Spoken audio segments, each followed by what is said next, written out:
Taoiseach, the central bank has now followed the Housing Commission in telling us that our housing needs are twice what Housing for All projected them to be. Twice.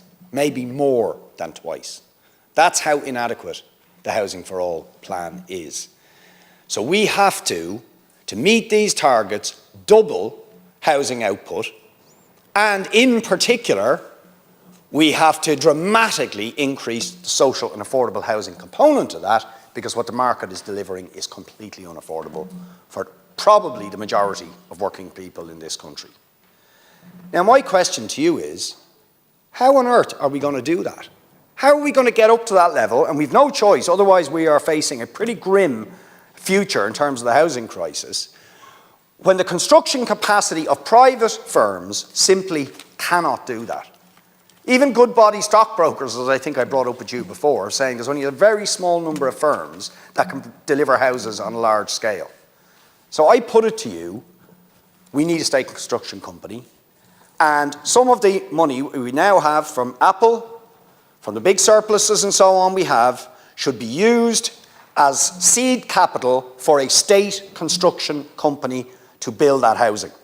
Because whatever you think ideologically about private or public, the private sector doesn't have the capacity to do that. It doesn't have, so we have, the state has to develop its own construction capacity in order to deliver that scale of social and affordable housing. Deputy Boyd-Barrett, again, you're talking about the inadequacy of Housing for All. I'd argue that Housing for All has actually gotten us to a point in terms of very significant increases in supply. But what I would accept is that we're going to have to go up again in terms of the targets that we need to reach. And you are right, there's, whether you look at the Central Bank of Ireland's report, whether you look at the ESRI, the Housing Commission, or indeed our own political party views right across the spectrum, everybody, I think now there's a consensus around the need to increase supply. The question is how we're going to fund that and how we're going to create the capacity.